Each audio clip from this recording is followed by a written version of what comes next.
The Turks and Caicos Inter-Island High School Girls Softball Championships 2011 opened at the downtown ballpark Thursday, January 27th. The three-day competition will showcase teams from around the TCI, but the tournament couldn't get underway without the opening ceremony. Right now, I'm just going to acknowledge the teams, the schools that are with us today, and then we will have some brief remarks from the Director of Sports. We have from South Caicos, we have the Marjorie Basin. We have Clement Howell from here in Providence Isles. We have North Caicos, Raymond Gardner. We have also representing here from Providence Isles, we have British Collegiate. And our last year champs from Grand Turk, the H.J. Robinson High. Again, we want to thank you and welcome. Right now, we will have Mr. Elvin Parker, our sports director, to give us some brief greetings. Thank you, Ms. Judith, and welcome to all of the teams that are participating in this year's high school softball tournament. I've been watching the game so far, and I've really seen some improvement in some of the teams that took part last year.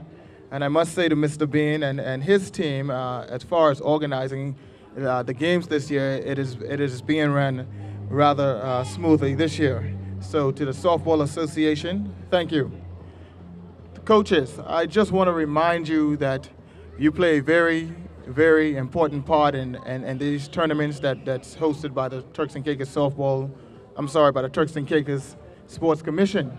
And I want to remind you that your actions have a way of trickling down and trickling into the athletes. So I want to encourage you to continue to control your composure and serve the best of your ability in that role as a coach.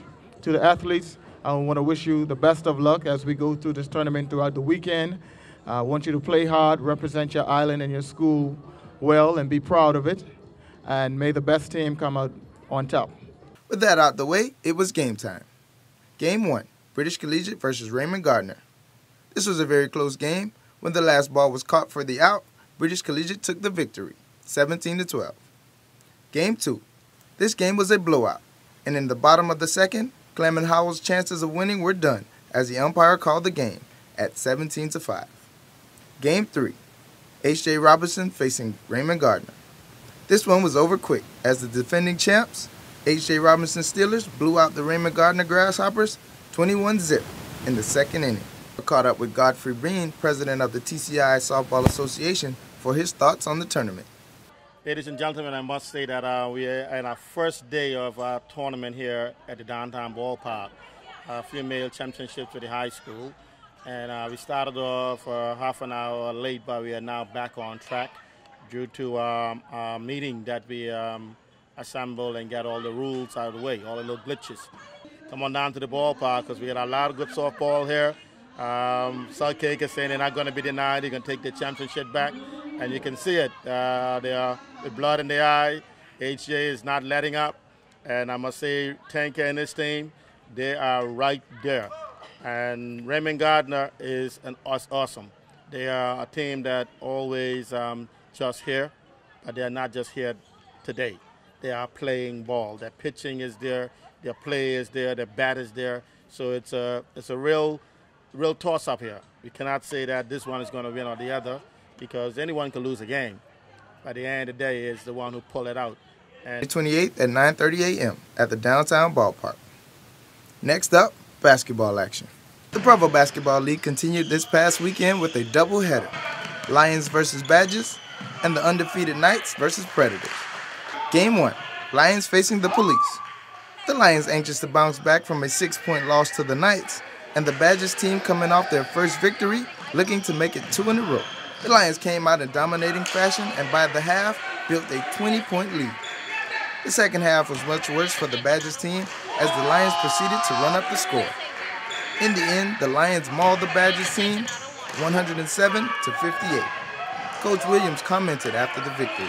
What we had to do, like we said, we had to get back on track and start winning again and try to let people know that we're not just an ordinary team. We are one of the elite teams in this league, and we have to show by winning. The loss probably just was a downfall somewhere, and now we are back on track, and we got to credit our players for, giving the best effort that they have done since they come off a loss, since I've been coaching them. The Lions are for real. One or two losses don't hurt you. Sometimes it helps you all year, but as far as they're concerned, I take it one game at a time. Game 2, Knights versus Predators.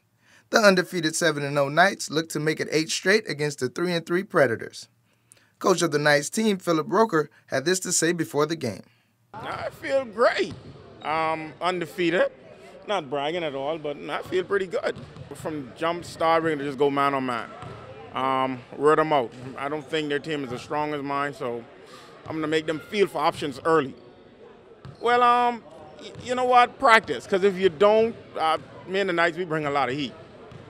Coach of the Predators team had no comment, knowing his team had a tough challenge ahead. The game was back and forth, but after a 14-6 run by the Knights at the end of the second quarter gave them a 20-point halftime lead. The Knights maintained their excellent play in the second half, taking their win streak to 8 in a row.